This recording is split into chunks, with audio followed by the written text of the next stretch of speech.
Welcome back to our channel placement hack. And ఇవాళ మనం Python 364 coding ఛాలెంజ్లో day 26లో ఉన్నాము.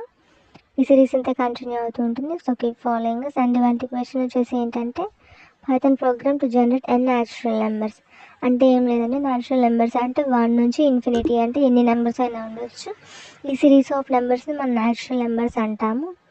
So natural numbers generate చేయడానికి పైథాన్లో programme అనేది ఎలా రాయాలో చూద్దాము. నార్మల్గా ఇన్పుట్ ఎంటర్ ఏ నెంబర్. ఈ ఇన్పుట్ దేనికంటే ఎన్ నెంబర్ అనమాట. అంటే ఇప్పుడు ఫర్ ఎగ్జాంపుల్ మనం ఇక్కడ ఇన్పుట్ 10 ఇచ్చామనుకోండి, 1 to 10 నెంబర్స్ ప్రింట్ అవుతాయి అనమాట. ఇప్పుడు ఫర్ ఎగ్జాంపుల్ అదే టైంలో 100 ఇచ్చామనుకోండి, 1 to 100 వరకు ప్రింట్ అవుతాయి అనమాట. సో మనకి 1 నుంచి ప్రింట్ అవ్వాలంటే మనం ఇక్కడ ఫర్ లూప్లో రేంజ్ ఫంక్షన్ యూజ్ చేసుకోవాలన్నమాట. సో అలా యూజ్ చేస్తే ఏంటంటే మనకి విత్ ఇన్ రేంజ్లో అవుట్పుట్ అనేది వస్తుంది అనమాట. Once for I in range అక్కడ నుంచి n+1 వరకు తీసుకోవాలి. ఆల్రెడీ మనం ప్రీవియస్ వీడియోస్లో డిస్కస్ చేసుకున్నాం ఏంటంటే n+1 వరకు తీసుకుంటే పైథాన్ అనేది n వరకు ఇన్పుట్ తీసుకునేది. అదే n వరకు తీసుకుంటే n-1 వరకు కన్సిడర్ చేసుకుంది. మనకి ఇక్కడ n వరకు కావాలి కాబట్టి మనం n+1 తీసుకుంటాం.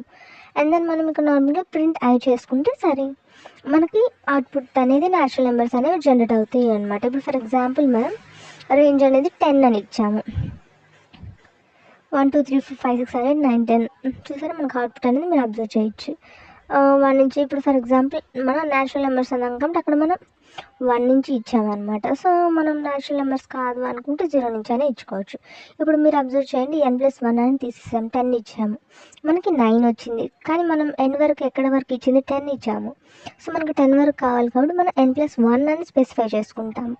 హోప్ మీ అందరికీ అర్థమైందని అనుకుంటున్నాం. ఫర్ ఎగ్జాంపుల్ మనకు 0 నుంచి కావాలనుకోండి, సేమ్ 0 అని స్పెసిఫై చేస్తాం 1 ప్లేస్లో. డిఫాల్ట్గా మనం n వాల్యూ డిఫైన్ చేయకపోతే ఆటోమేటిక్గా n వరకు తీసేసుకుంటుంది. ఇక్కడ 1 అనేది ఏంటంటే స్టార్ట్ వాల్యూ అండ్ n+1 అనేది ఏంటంటే n వాల్యూ. అండ్ నెక్స్ట్ ఇంకొక వాల్యూ ఉంటుంది స్టెప్ వాల్యూ, అది అప్కమింగ్ వీడియోస్లో మనం డిస్కస్ చేసుకుందాం అనమాట. అండ్ దెన్ ఇక్కడ మనం ఎండ్ ఫంక్షన్ ఆల్రెడీ మనం ప్రీవియస్ వీడియోస్లో డిస్కస్ చేసుకున్నాం. ఏంటంటే ఎండ్ అనేది మనకి అవుట్పుట్ని కస్టమైజ్ చేసుకోవడానికి యూజ్ అయ్యేది అనమాట. ఇప్పుడు మనం స్పేసెస్లో అండ్ 1 ఆఫ్టర్ 1 రావాలి అనుకుందాం.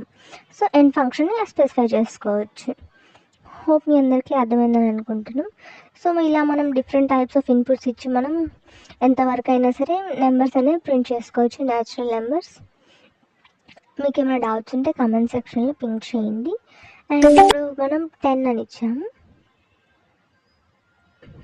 చూసారు కదా అవుట్పుట్ అనేది 1 నుంచి 10 వరకు 1 ఆఫ్టర్ 1 వచ్చింది. అండ్ 50 ఇచ్చాము, 1 ఆఫ్టర్ 1 వచ్చింది. అండ్ దెన్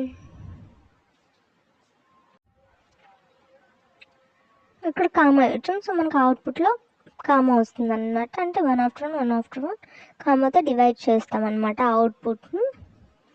చూసారు కదండి. హోప్ మీ అందరికీ అర్థమైందని అనుకుంటున్నాం. డౌట్స్ ఉంటే కామెంట్ సెక్షన్లో పింక్ చేయండి. అండ్ దెన్ ఈ ప్రోగ్రామ్ ఇంతటితో ఎండ్ అయింది. Please subscribe to the channel placement hack and share among with your friends. Thank you.